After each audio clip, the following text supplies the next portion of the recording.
Everybody, hello and welcome to this mobility tech and connectivity show. I should say this episode, this live episode. This is our live weekly webcast on how we are connected and the way we get around. I am Ryan Girardi. Hey, thanks for joining us today. Appreciate you taking the time to be here, whether you're on the live feed or watching the recording. We really appreciate you stopping by. Today is Wednesday, August 25th. Summer is rolling, 2021. Happy hump day to you. It's great to be back here today on the program. Let's see. Sweden must pay $1.6 billion in Bitcoin to a convicted drug dealer. What's going on there? China passes sweeping data control law amid escalating tech crackdown. General Motors and AT&T are equipping future vehicles for 5G. And what about the chip shortage continuing to challenge automakers and car dealers? And in case you didn't hear, just the other day, the House passed its votes on Biden's sweeping nearly $5 trillion bill, but includes a $1.5 trillion infrastructure bill. Plus, do you need a vehicle for essential life purposes, but you don't have the finances to buy one?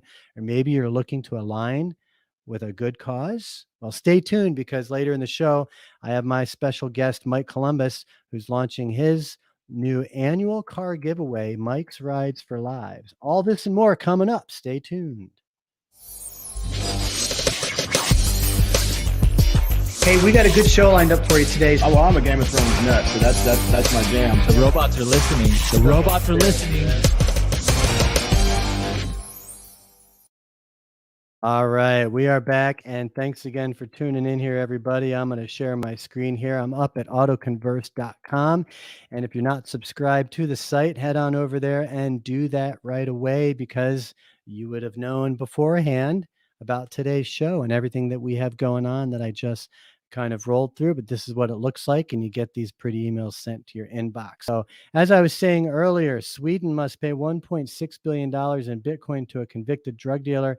Check this out.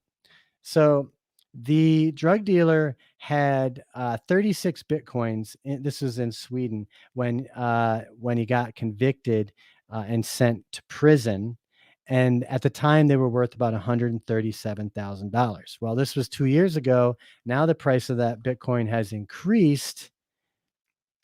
Let me close that ad there since on the page. And the government authority now has to return the remaining 33 Bitcoins. So they sold the 3 to even it out, but now the remaining 33 they have to return is worth almost $1.6 million. Fancy that. Pretty wild story. I thought I would share that. Nice little interesting piece of news there. Moving on, China has passed sweeping data control law to impose strict control measures on the private sector's handling of personal data. This is something that we are challenged with here in the US, obviously, with big tech, TikTok, Facebook, Twitter, you name it. So they're building on an already expansive crackdown on the country's tech sector that has literally rattled global stock markets. So here's what we got. The Personal Information Protection Law passed through the Communist Party's ceremonial legislature on August 20th, just the other day. It will require organizations and individuals to have a clear and reasonable purpose to collect, use, process, transfer, trade, provide, and publicize other people's personal information. This is according to the National People's Congress. It also requires companies to obtain individual consent before collecting their personal data. And all this takes effect on November 1st. It lays out strict requirements for exporting data of Chinese users outside of the country. I'll just add a little bit of excerpt here. Can't say I disagree with the party's direction on cracking down in this direction. It's something we are challenged with here in the US, obviously, is how big tech uses our information. As we know, technology has completely surpassed, if not broken, regulation laws and privacy protection measures. So pretty interesting story development, and we'll keep an eye on that and, of course, see how that impacts folks here in the U.S. Moving into connectivity, We've 5G has been rolled out coincidentally during this global pandemic. 5G suddenly quietly became a thing in our world. But AT&T and General Motors want to set benchmark for automotive connectivity by bringing them to select model years starting in 2024. And the new announcement is partnering to put millions of vehicles in the U.S. over the next decade. The fifth generation cellular architecture will create a high performance 5G core network that delivers a new standard, and it will usher in the next chapter of connected driving. So I don't see as much development around connectivity as we do, say, around electric vehicles, which we cover a lot, and even autonomous vehicles. So this is a big development, and 5G it's coming into our vehicles pretty quickly. Speaking of autonomous vehicles, Baidu unveils level 5 self-driving. That is the highest level. Level 5 is fully autonomous vehicle driving. So if you've ever seen, say, Minority Report, which came out, I think, back in 2000 and early 2000s, 2001 maybe, those vehicles that you saw floating around in the movie were level 5 autonomous vehicles. And so Chinese technology company Baidu, I don't even know how to say it, Baidu, has unveiled its first fully autonomous vehicle this week at the World Conference in Beijing. So maybe level 5 is really coming here after all. Let me move into, so like I said, I'm going to have my friend Mike Columbus coming on in a few moments to talk about his new annual car giveaway called Mike's Rides for Lives. And he also has a guest with him with a neat little story to share. But I did want to cover briefly about the infrastructure bill. And I'm going to bring this, this piece right over here. So that the Senate narrowly voted just about 2 weeks ago on a $3.5 trillion spending bill, which included a $1.5 trillion infrastructure bill. A lot of support around the infrastructure bill, not so much support around everything else.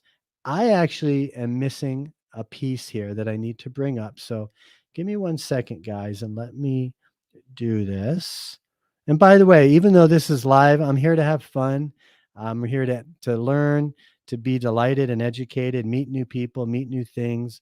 It's not cable TV. It's a solo produced show, but this is also the recording session for our podcast, the Auto Converse podcast, which I think I had up here. So if you haven't tuned in or subscribed to the podcast, take a moment now to search for the keyword Auto Converse in your preferred podcasting app and get yourself subscribed. It's not a repeat of the show. It's actually a unique experience. And our episodes tend to run about, I would say about 30, sometimes upwards to 40 minutes. Moving into the infrastructure bill, here's the breakdown of it. Let me get my details going here. Ding, ding, ding. This is what happens when you do things last minute and you have a lot going on before your show. And then you got to find all your materials. Okay, here we go. 579. Nope, that's not it. Here we go. $110 billion in new funding for roads, bridges, and surface transportation projects over the next 5 years. So this is $73 billion would go to upgrading the power infrastructure. And I'm sorry, I'm going to go put that screen back on for you. There you go. So you got 73 billion towards power infrastructure, 65 billion to expanding high-speed internet nationwide. I think that's good. 55 billion to expanding access to clean drinking water. I don't know about you, but I need a very certain type of water. I drink spring water only or reverse osmosis. Don't really do tap water, and I don't do purified water. Maybe one exception. I think Smart Water has a good water product, which is It's not distilled, but it is enhanced with electrolytes. Not a bad, not bad water there. So there's the breakdown of the 1.5 trillion, 50 billion for what the White House called resilience in water infrastructure, such as funding to protect against droughts, floods, and cyber security intrusion. So there's your breakdown. And finally, in the news, what about this chip shortage? We're going to talk about that in a little bit, but automakers have been coming out, they've been closing plants for 2 weeks here and 3 weeks there. Toyota just came out, they're cutting global production now by over 40% due to the global chip shortage. What does this mean, folks? What it means is what you're seeing today might not change anytime soon. If you drive by franchise car dealerships right now, you'll notice that their lots are particularly empty. It's because as we see, they can't get these cars. That's creating an increased demand for used vehicles, which has jacked the price up. We've been talking about this for the past couple of months, and with this chip shortage, this doesn't appear to be changing anytime soon. So a lot to consider if you are looking to get into a new car. But I will tell you this: if you got a car sitting around that you're not using, no matter what shape it's in, but especially if it's running and operable and you're not using it, now is the best time to sell that car. Go to your local dealer and see what they're willing to offer for that. You'll get a pretty penny for that. But these are not going away anytime soon. Okay, what I'd like to do, if Mike and John are ready, is I'm going to switch screens here and bring Mike and John on. There we go. And I'm going to make you guys center stage. Hey, gentlemen, how's it going today? Great to have you here. Good. How are you, Ryan? Doing very well. And I apologize. I was a little bit disorganized on some things. I do have that number, folks. It is 855-766-7585. Text the keyword autoconverse to that number, and then we will send you the show prior to going live before our live webcast. So, all right, we have Mike and John here, and Mike, what we wanted to do is you've been working on your new annual car giveaway called Mike's Rides for Lives. Why don't you take a moment to tell us about the new charity that you're putting together? So it all started last year with COVID and being closed for a short time. During the closure of our dealership, there were still those who had essential needs for vehicles, which we were able to service and help, primarily through the end of March and the entire month of April. And because of seeing and recognizing that people need transportation for various reasons, sometimes we take it for granted, but still other times people need it to either get to medical treatments or to a job that's essential. A firefighter I had the opportunity of helping over in Tacoma purchase a vehicle so they could get to work. And all of this through the year, as difficult as it was, I ended up wanting to give back to the community here in Kitsap County where I live. And you're going to give back by exactly how? I Well, kind of said it, but I want to hear you describe it. So what I thought I could do was take a little bit from each car sale that I make and put it toward a special fund strictly designated for Mike's Rides for Lives. And so I've worked that out with the accounting department here at the dealership, where $30 from every sale goes into a special fund that will be released to me in December. And hopefully sometime in December or early January, we can provide someone with a free car. That is really awesome. And so you've got the dealer, your dealer group is 7 or 8 stores, if I recall. We have 15 different franchise stores. Okay. So you had to get some buy-in from the dealer group on that, right? Which you did. And then you put together a board of advisors, correct?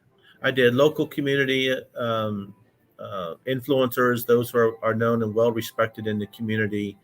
I wanted a CPA to handle the financing because I really didn't want much to do with that. I wanted pretty strict accountability. We have a banker who is a vice president, mortgage lender who's a vice president, and we even have a selection committee. So my idea is not to have any influence at all in the selection of the person, but to truly make it a community event where the community and community leaders are involved in the selection. So you're not going to be part of the selection. Is it like a random lottery drawing that, or like how will people qualify to be selected? Well, it's again going to come from those in the community who are aware of needs. A few of the board members are already involved with Make-A-Wish Foundation. We have another foundation here locally that provides transportation for those that can't afford to get to medical treatment. So it'll come from a selection process of people who are known to have a need. Okay. And is the charity going to be restricted or limited to people in your geographic area? Not necessarily. Okay. So anyone in the US could potentially qualify. Yes, that's right. Okay. So if someone's listening today and they're like, I need a car and I can't afford it, I'd like to be considered, what should they do? Well, they can contact me. I do have an email address which I set up, which is mike@mikesridesforlives.org. And they can contact me and we could put them in contact with the person on the board who is responsible for selection. Okay, so there's going to be a little bit of a relationship there as Yes. far as okay. And but the board ultimately will be the decision makers on that selection. That's correct. Yeah. Okay. Can you share where you're at now? I mean, you've been working at it all year. We're 8 months into the year. Well, we've had some very generous donations. One of the local banks contributed $1,500. I had a customer who contributed $500. And I was just talking with John here, who's next to me, who graciously gave me I would call it a tip of $300. And John said that he would like to donate that to Mike's Rides for Lives. So tell us about that. John's sitting here. Hi, John. Hi, Ryan. And let's have you talk a little bit. First off, how do you know Mike? I had been looking for another Honda Pilot, and they're a little hard to find. And Mike was able to find me one. And I was very impressed with Mike's professional service. I, too, am in sales and self-employed my entire life, and I'm still working. And it's about relationships, building relationships with people and service. And that's what caused me to come back the second time to talk to Mike. And when somebody comes back a second time, that means you're happy with the service you got, and you're coming back to get more help. Mike was extremely transparent and service orientated, and did in fact find me my next Honda Pilot. So you Well, did I have not, to tell you, Ryan, that I didn't have the Pilot he was looking for. right? Well, we're going to get in that. So for starters, you didn't know Mike prior to starting your search for a new car. When was this, John? No, I didn't. I did not. And when did this process start? I would say July. Yeah. Well, it was July 6th when I bought the car. So probably June, Okay. July. Yeah. So this is all very recent, Yes. recent development, and you started searching. Just from a technical standpoint, do you remember how you came in touch with Mike? Was it through his website? Was it through the dealership's website? Well, that goes back to relationships, because there's another person in my office that Mike sold a car to. And so in the discussion between the individual in my office, another associate, that's how I came to find Mike. Okay, so there was a referral there. Best form of advertising, as we all know. Yes, That's great. yes, So he had already passed the litmus test because he was referred by someone that you trust. Love Right. hearing that. So you Yeah. started talking with Mike, told him what you need, started that process. You came back a second time. Well, and let me just then- interrupt Yeah, again. you chime in, Mike. Go ahead. So Third time, I when he think. came in the first time, it was like, no way are we going to find this vehicle, John. It was just a rare unicorn vehicle that he was looking for, a specific year, nearly specific in the mileage. The killer was the color. It had to be a light exterior and light interior. And but I tend to be relentless and continue to try time and time again. And that was why I think John kept coming back, because he knew I was really trying to find the vehicle. I wasn't just blowing him off and telling him it was impossible. Yeah. And were you looking for a new Pilot or a pre-owned? Pre-owned.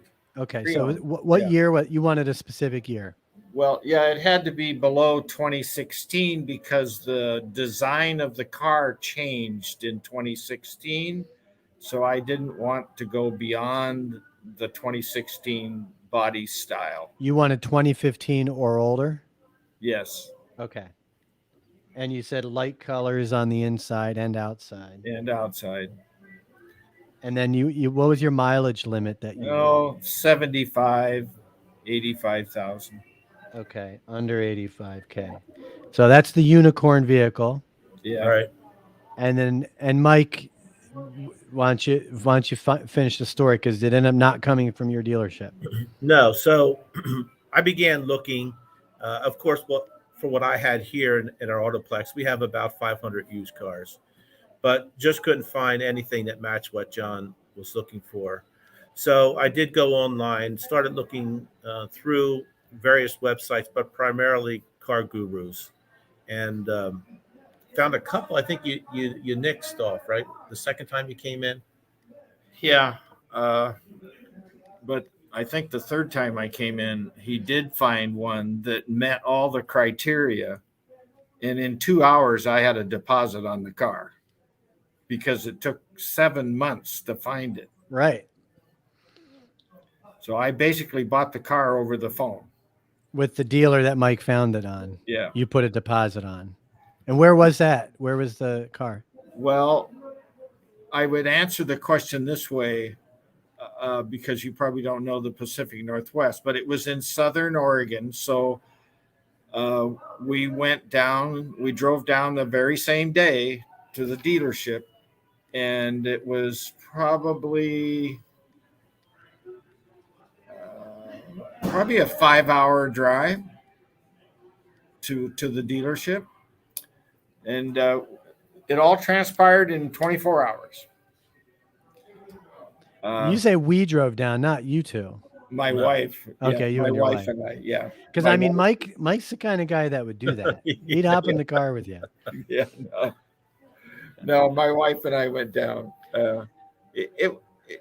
I refer to it as a miracle when everything gets right, it all falls together very quickly, and all you got to do is act. Write the check. Yeah. And it did fall or come together, not fall together, but came together very nicely at the end.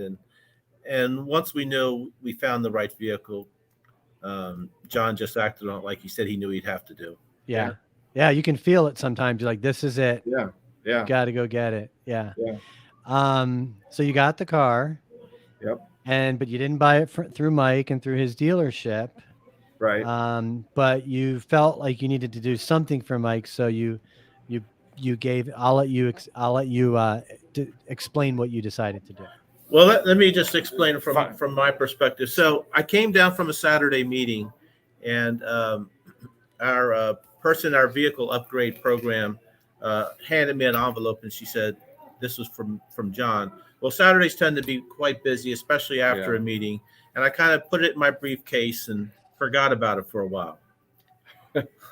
Till Maggie, who's my vehicle upgrade specialist. When you say a while, are we talking days or just hours? Days. Days. Yeah, it was a couple days. And then Maggie came to me. She said, John really wanted to make sure you got that envelope. I think you need to open it up. Well, it had cash in it, and I didn't just want hard bills. I didn't want it to get lost. Yeah. And it was a very generous tip, I would say it was. Yeah, in my business, we call it a finder's fee. I'm in real estate brokerage, and we call that a finder's fee. In auto, we call it a bird dog fee. But it was generous, and I appreciated it. But I thought I could put it to better use than just putting it in my pocket. And so you approached John and said, hey, what would you think if I... Well, that was just before the show, actually. So I wanted to surprise John a little bit. Fine. John didn't even hear of Mike's Rides for Lives until today. Yeah. And but I would like to make this donation in his behalf to Mike Rides for Lives. I think it's a good way to go. I agree. It's a very feel-good story. Successful people always give back to the community. It's just what we do. We appreciate and we are successful because we give back. You got, it's a two-way street always, and it always starts with a relationship. Yeah. Yep. I think there's a rule out there that's called the golden rule. There you go. Yeah. Do unto others as you would have done for yourself. What a great story, you guys. And I just tickled, Mike, that you coordinated for John to be here and share this. And John, I don't know if you get on live shows or podcasts much, but I think John said this is his first time. Yeah, on a live stream. Okay. Yeah. My wife is much better at this than I am. Yeah, this is her roaming grounds. What does your wife do? She's a homemaker. Okay, but she does like live streaming and podcasting? Yeah, I think she does a little bit. Yeah, she's very politically active. Okay. And no, she's at home. We're beyond kids. We're in the grandchildren era. Yes. So if you're going to do this type of stuff, you kind of got to do it on your own. Yeah. Mike, you're coming a long way on this stuff too. Well, Ryan, I'll tell you. I have a good coach. I'll tell you my level of technology. I'm having trouble getting the CDs loaded into the new car CD player. I've done it 3 times, and for some reason, they don't go into the library. I have to have a little help. Are you sure it's a CD player in the car? Because a lot of cars today don't have CD players. Well, that was the reason why the 15 and before. Because you wanted the CD player? Yeah, that was one of the criteria. Yeah. It's a beautiful car. It really is. What color is it? Silver. Silver. And a very light silver color interior. Well, the Pilot is a good car. Whenever I see them, I'm always like, that's a good car. I actually think my stepdad bought a Pilot within the last year, and he's really happy with it too. They have a very good reputation. Yeah, it's a good car. Well, gentlemen, awesome to have you up here and sharing the story. And Mike, we'll obviously take some of this conversation and we'll get it featured on your blog. And do I have the domain right? mikesridesforlives.org? That's correct. That's correct. Actually, no, it's not correct. No? It's mikesrides.org. Mike's Rides, no for lives. Okay. So we're fixing that on the fly. This is the beauty of doing your own show. There you go. mikesrides.org. And then that's going to redirect to your site very soon, within the next week. And you'll have all the information for people about the annual car giveaway. Right. We can also be found on our Facebook page, Mike Rides for Lives. That's right. Go on Facebook and search for Mike's Rides for Lives. All right, gentlemen. Thanks so much for being here. Great to have you. Nice job today. And John, thanks for sharing your story with us. Thank you, Ryan. Nice to meet you, Ryan. Thank you. All right. So very cool there. I'm glad that we were able to pull that off. Getting people on a show takes a little bit of work and takes a bit of time from everybody as well. So thank you to Mike and John for taking the time to do that. And head on over. You can go to mikesrides.org. It's not set up yet, as far as I know, to go to his site. So you can go to mikecolumbus.com to meet with Mike as well. I have a couple things. So a couple things I wanted to mention. If you look on our site, and I should probably bring it back over here. New piece out on batteries, not engines, leading auto tech now. This is a well-researched article. If you want to get some education around the different battery technologies for cars, you've got lithium-ion batteries, you've got lithium metal batteries, and then we have lithium ferrophosphate. These are what you're going to have in most Tesla vehicles. Nice breakdown here of the different types of batteries coming out. And why is that important? Well, because, when you go shopping for a car these days, what are you looking at? A lot of times you're looking at the engine, you're looking at fuel efficiency, not to mention some of the other specs in a car. But if you're getting into EVs, which 10 years from now is going to be pretty much every car that you want to buy new from a dealer over the next, from about 10 to 15 years from now, are all going to be EVs, because as we know, we're phasing out the combustion engine vehicles. So get yourself educated. Not to say these are the only 3 battery types that are going to be around forever, but these are what are around right now in electric vehicles, and you'll want to get yourself educated. So head on over to autoconverse.com for that. Just to end, not on a divisive note, but we've got these vaccine mandates that are being thrust upon us right now. I'm actually hoping to have a restaurant owner in New York City call in, or maybe even be on the show on our next show. But like I was saying, we've got these vaccine mandates coming down, and it's varying from state to states have the authority on these mandates. Keep that in mind. The federal government does not have the authority to do any sort of vaccine mandate. If they did, that would be a big problem in the U.S. Now, the states, could they impose that upon citizens? They could, but they can definitely impose it upon the private sector and private institutions. And then the private institutions also have the authority to require mandates. So right now, what we're seeing public venues such as restaurants and clubs and whatnot in some cities that are going to require vaccine mandates. Well, how do you verify someone's been vaccinated? By a passport. This poses big problems for people all across the world, are these passes and mandates and whatnot. Universities, lots of universities are hunkering down on requiring these mandates. So we want to hear from you about what you think about these. We might even relaunch our debate series about vaccine mandates and passports, but this is pretty serious business, and we want to be part of that conversation up here. So definitely reach out to me if you have an opinion, you want to come up and share it on the show. Maybe you even want to be part of the debate series. Definitely reach out and let me know. All right. Well, we're going to call it a wrap. Thanks again for tuning in, everybody. And like I said, if you're not subscribed to our podcast yet, search for the keyword autoconverse, all one word, on your preferred podcast app. Make sure you're subscribed. And like I said, you can also text the keyword to 855-766-7585 and have this show sent to your phone every month as well. I am Ryan Girardi signing off from the Mobility Tech and Connectivity Show. Thanks for tuning in, and we will see you in a couple of weeks. Take care, everybody.